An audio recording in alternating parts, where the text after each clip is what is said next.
In this video, I do a comprehensive set of scientific tests on the Amazfit Band 5. First, I test the quality of the sleep tracking against a scientific EEG monitor. Second, I test the heart rate accuracy. Third, I look at the SpO2 measurements. And finally, I do a step counting test. As always, I do not want to waste your time, so timestamps are in the description below and also on the timeline.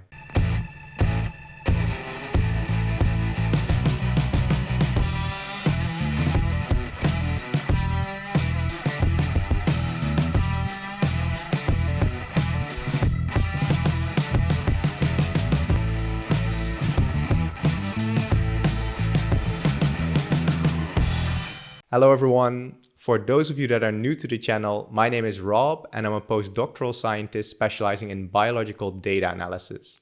Now, before getting to the tests, I would like to provide the most important background information on the Amazfit Band 5 in under 45 seconds. The Band 5 has up to 15 days of battery life, has Amazon Alexa built in, is water resistant up to 5 atmospheres and has 11 sport modes. The sleep tracking is done using SomnusCare sleep quality monitoring and your heart rate is tracked 24/7 using the BioTracker 2 algorithm. Importantly, the Amazfit Band 5 can also measure your oxygen saturation using the Oxygen Beats algorithm. Finally, it has an HD color display and also monitors stress and has health tracking features specifically aimed at women. The Amazfit Band 5 looks and feels very similar to the Mi Band 5. However, the sensor layout and the algorithms it uses are different. Now, my channel is not so much about listing features.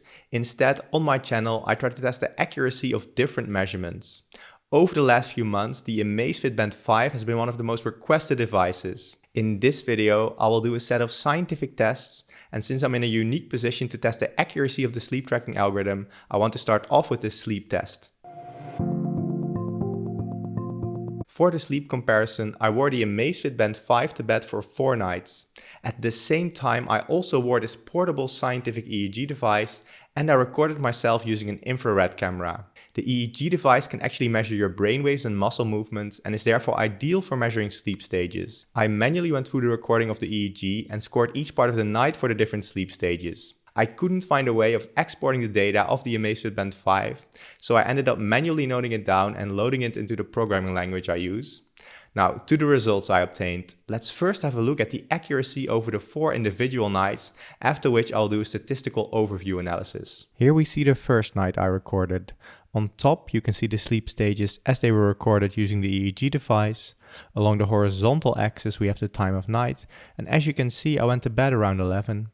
On the vertical axis, you have the different sleep stages, that being deep sleep, light sleep, REM sleep, and awake. The sleep stages are plotted in the same order that are usually displayed in research. On the bottom, you can see a similar plot, but now for the sleep stages as they were recorded using the Amazfit Band 5. If we first look at deep sleep according to the EEG, which are marked here in purple, we see good overlap between the Amazfit Band 5 and the EEG device. The Amazfit Band 5 detected both of the deep sleep segments and they were also roughly of the correct duration. This looks very good. Looking at REM sleep, which are marked here in red, we see quite the opposite. For this night, I would say there's no clear match between the REM sleep detected by the Amazfit Band 5 and the actual REM sleep as detected by the EEG device. To see the sleep cycles, I added non-REM sleep in blue and again marked REM sleep in red. Each sleep cycle starts with a combination of deep sleep and light sleep together called non-REM and always end in REM.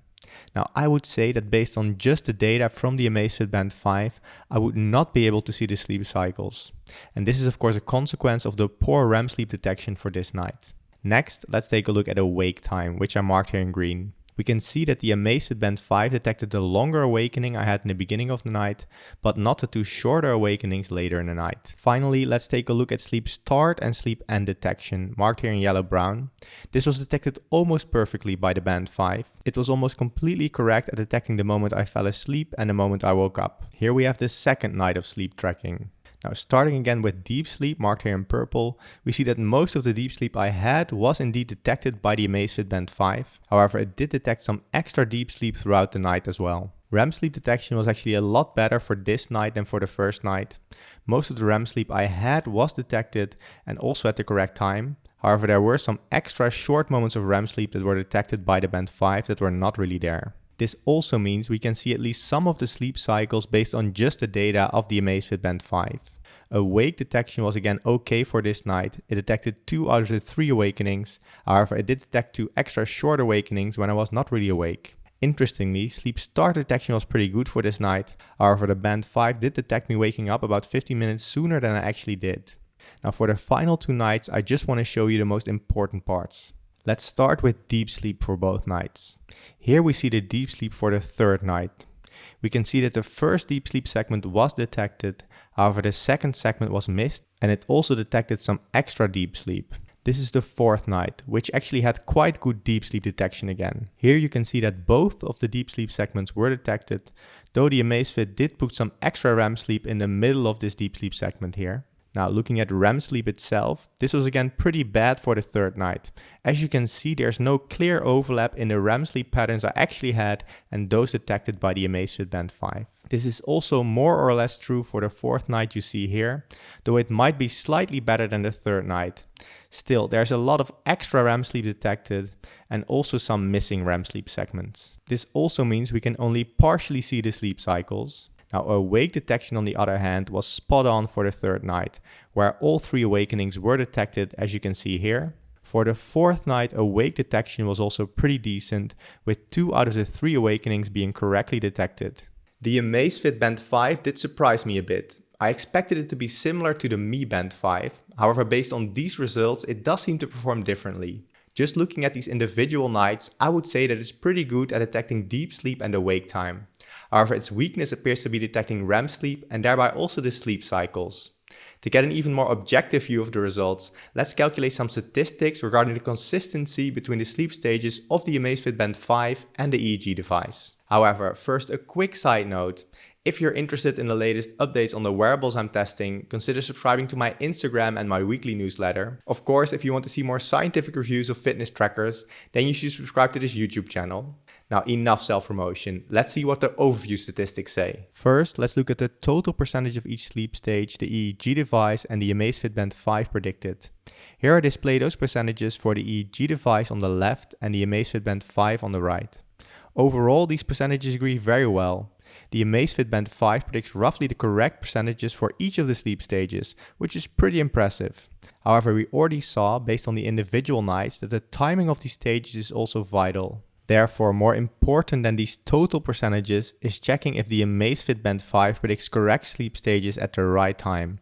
And that's what I displayed here. On top we have the sleep stages according to the EEG device, and on the left the sleep stages according to the Amazfit Band 5. Now each column here sums to 100%, meaning that we can see what percentage of each of the actual sleep stages was recorded as each sleep stage by the Amazfit Band 5. First, looking at deep sleep, we see that about 2/3 of what was deep sleep was also predicted as being deep sleep. The rest of the deep sleep was mostly predicted as being light sleep by the Amazfit Band 5. Light sleep was actually also predicted pretty well. More than 3/4 of what was light sleep was also predicted as light sleep by the Amazfit Band 5. If light sleep was confused, it was mostly confused with REM sleep. And now we arrive at the sleep stage that the Amazfit Band 5 struggles with the most. Here we see that it classified less than 40% of the REM sleep correctly. Most REM sleep I had was actually predicted as being light sleep. Awake detection was pretty okay. Exactly 60% of the awake time I had was indeed predicted as awake time. The rest of it was predicted as being light sleep by the Amazfit Band 5. Finally, I want to check if the Amazfit Band 5 detected me going to bed and waking up at the right time. On the vertical axis we have the dates of the night I tested the Band 5, and on the horizontal axis we have the time difference between the EEG device and the Band 5 for waking up in yellow and falling asleep in blue. So a positive number means that it detected me as waking up or falling asleep later than in reality, and a negative number means it detected me as waking up or falling asleep earlier. As you can see, the largest difference is 15 minutes, where it detected me waking up too early. But in general, the difference is just a few minutes maximum, so this is really good. Overall, these results confirm what we saw before. The Amazfit Band 5 is pretty good at detecting most of the sleep stages, except for REM sleep. This also means that it will be difficult to track your sleep cycles with the Amazfit Band 5. For the next set of tests, let's have a look at the heart rate accuracy of the Amazfit Band 5.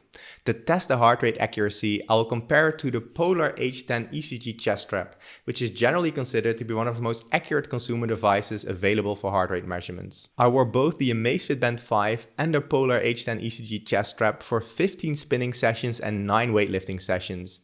That way I can check my heart rate at different heart rate ranges. Let's start with the accuracy during spinning. Here I displayed an overview of the heart rate accuracy during spinning. Each dot here is a single heart rate measurement, with along the horizontal axis the value according to the Polar H10 chest strap, and on the vertical axis the value according to the Amazfit Band 5.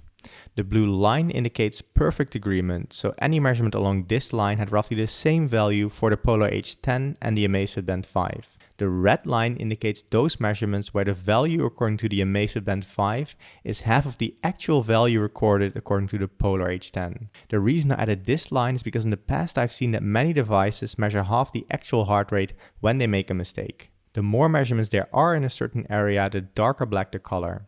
As you can see, there is some disagreement between the Amazfit Band 5 and the ECG chest strap. Especially this cluster of points here is very close to the red line, indicating that the Amazfit Band 5 detected almost half the actual heart rate in these moments. Now for these points here, in reality my heart rate was somewhere between 160 and 170 beats per minute. However, the Amazfit Band 5 detected a heart rate roughly between 85 and 100 beats per minute. Let's have a look at the individual training sessions to see if we can find the underlying cause. Here you see the first spinning session.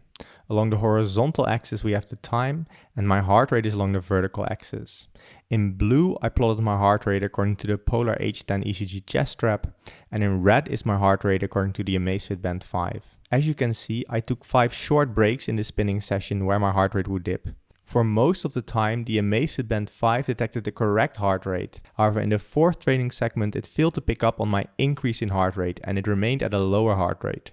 And that is actually a very common occurrence, as you can also see here where it missed the second segment, and it also detected a too high heart rate after the third segment. In this session here it actually missed my increase in heart rate during about half of the training, and in this training session here it missed my increased heart rate in the final section. There were however some training sessions where it was almost spot on, like this one displayed here, and also this one right here. However, there was also one training session which I displayed right here, where it was totally unable to pick up on my increased heart rate for the whole training session. Next, let's see how the Amazfit Band 5 performed during weightlifting. Now, weightlifting is notoriously difficult for wrist-worn devices because during weightlifting I flex the muscles and tendons near my wrist, and this makes it difficult for the band to accurately detect the sudden changes in my heart rate. Let's take a look. This is the overview of my heart rate accuracy during weightlifting, similar to what we saw for the cardio workouts. Of course, the average heart rate is much lower during weightlifting than during cardio. You can see that while there are a lot of points along the blue line, there are also a lot of points below the blue line, meaning that the Amazfit Band 5 detected a too low heart rate. Let's see if we can find out why this is by looking at the individual training sessions. Here we see an example weightlifting session. Again, in blue is my heart rate according to the chest strap, and in red is my heart rate according to the Amazfit Band 5. We see a pretty big disagreement between both devices. The Amazfit Band 5 is not able to pick up on the increases in heart rate that accompany each set that I did. We can see the same in this training session right here, where it was able to follow the overall patterns but not the peaks in my heart rate. It also had 2 moments where it detected a too low heart rate. And we basically see the same thing for all of the weightlifting sessions. Now over the last few days I also tested it with the latest software updates, but again we see similar problems as is displayed for this session and also for this session right here. Overall, my feelings are mixed with regards to the heart rate accuracy of the Amazfit Band 5. There were some training sessions where it performed okay, but overall it made a few too many mistakes for my liking. It could however be that if you do continuous workout sessions, with that I mean without stopping in between, that it might perform okay. Next, let's take a look at SpO2 or oxygen saturation. In really simple terms, this is the percentage of red blood cells in the bloodstream that contain oxygen. Now this can be important to measure because it can be used as an indication for several medical conditions. For instance, it can be used to 1. Detect sleep apnea, where you can basically stop breathing for 30 seconds or more. 2. Track lung diseases. And 3. Potentially detect respiratory infections such as COVID-19. In all these cases, your blood oxygen saturation can drop to anywhere from the low 90% to 60%. Normal ranges, on the other hand, are generally between 95 and 100%. To see if the Amazfit Band 5 can detect a low oxygen saturation, I measured my oxygen saturation while flying. Now, in flight, the air pressure in the cabin is decreased, thereby leading to a lower concentration of oxygen in the air, which in turn lowers the oxygen in my blood. Now here you can see how during the flight my oxygen saturation decreased. On the horizontal axis we have the time of day, and on the vertical axis is my oxygen saturation. Now as you can see, while we were parked and taxiing, my oxygen saturation was 98%. Now as we ascended, you can see that my oxygen saturation dropped to 92%. Now as we then descended again, my oxygen saturations returned to normal levels. Now the profile you see here was recorded using a dedicated finger pulse oximeter, which I will use as a reference. At the same time, I also recorded my SpO2 using the Amazfit Band 5. The Amazfit Band 5 uses reflectance pulse oximetry, basically shining light on your skin and measuring the reflected light. The dedicated SpO2 monitor uses the more established transmittance pulse oximetry, which shines light at one side of your finger and measures what comes through on the other side. Now, transmittance pulse oximetry is generally considered to be more accurate and is used in hospitals around the world. Let's take a look at the results. If we now plot the values according to the Amazfit Band 5 as green dots in the same plot, we get this result. As you can see, the overall patterns are somewhat similar, with a higher SpO2 at ground level and a lower SpO2 in the air. However, the measurements of the Amazfit Band 5 are much more noisy, and in the air they were mostly between 94 and 95%, where they should have been at 92%. Overall, the results of the SpO2 measurements are okay based on what we see here, though it's still a bit noisy. When I had a lower oxygen saturation, the Band 5 partially detected this. However, does it ever detect this low SpO2 at ground level? To collect that SpO2 data, in the morning and evening over the last few weeks, I took one or more SpO2 measurements with the Amazfit Band 5, and in total I ended up taking 81 measurements. Let's take a look. Here I plotted those results as a histogram.